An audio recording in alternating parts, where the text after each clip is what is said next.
বিয়েবাড়ি বিয়েবাড়ি আর বিয়েবাড়ি। বিয়েবাড়ির আমেজ কাটেনি এখনও, কিন্তু পিসির বিয়ে কাটতে না কাটতে আবার দাদার বিয়ের রিসেপশন।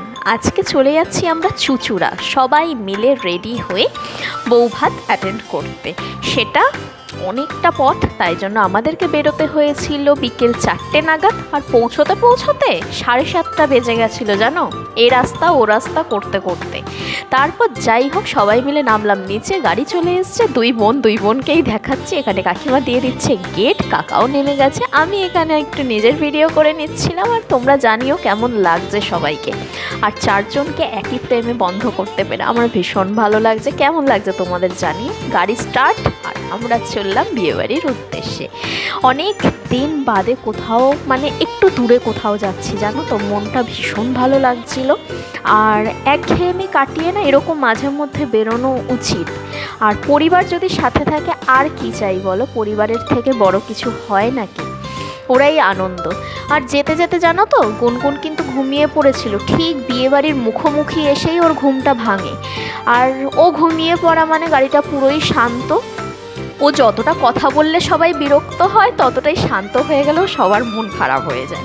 এদিকে আমরা পৌঁছে গেলাম, আর কি বলবো, মানে চোখ ফেরানো যাচ্ছে না, এত সুন্দরভাবে সব কিছু গোছানো। ঢোকার সাথে সাথে সবাইকে ফুল দেওয়া হচ্ছিল, তারপর বাচ্চাদেরকে চকলেটস দিচ্ছিল। তারপর আমরা পৌঁছে যাই, বউকে দেখালামই। আর এখানে নিজেদের ভিডিও করতে ব্যস্ত। আর বোনরা খাবে মকটেল, সে আর কি বায়না। তারপর কাকিমা কোনো রকম গুনগুনকে একটুখানি মকটেল দিতে রাজি হলো, কারণ গুনগুনের লেগেছিল খুব ঠান্ডা। খাওয়া তো উচিত না বলো। আর এখানে চলে এসেছে স্টার্টার, অনেক রকমের কাবাব ছিল। আমি অনেক কিছু ক্লিপ নিতে ভুলে গেছি এই চক্করেই, আইসক্রিমটা খাবো বলে। আমি আবার আইসক্রিম প্রেমী।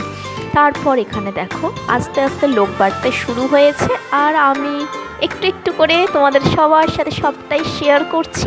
তার সাথেই দেখে নাও, টুকটুক করে ভিডিও করে ফেলছি। তারপর খাওয়া দাওয়া, মেন কোর্সে অনেক কিছু ছিল, নান, ফিশ ফ্রাই, স্যালাড, এদিকে ছিল রাইস, মাটন। এইভাবেই সন্ধেটা ভীষণ ভালো কাটলো। আর খাওয়ার দাওয়ারের তো কোনো কথাই হবে না, দারুণ ছিল। এদিকে চাটনি, পাঁপড়, আমি খাইনি, বোনের থেকে ক্লিপ নিলাম। আর মিষ্টিটা খেয়েছিলাম, মিষ্টিও কিন্তু আমি ভীষণ ভালোবাসি। তারপর এই দেখো আবারও আমি আইসক্রিম নিয়েছি। এটা তো একটা আলাদাই ভালোবাসা, আইসক্রিমটা আমি খেতে থাকি। আর তোমরা না এরকম ছোট ছোট মিনি ব্লগ দেখার জন্য অবশ্যই আমার চ্যানেলটাকে কিন্তু সাবস্ক্রাইব করে নিও। খাওয়া দাওয়ার পর একটুখানি বসেই আমরা বেরিয়ে পড়ি, কারণ বাড়িতেও ফিরতে হবে। আর বাড়ি ফিরতে ফিরতে রাত 12টা বেজে গেছিলো।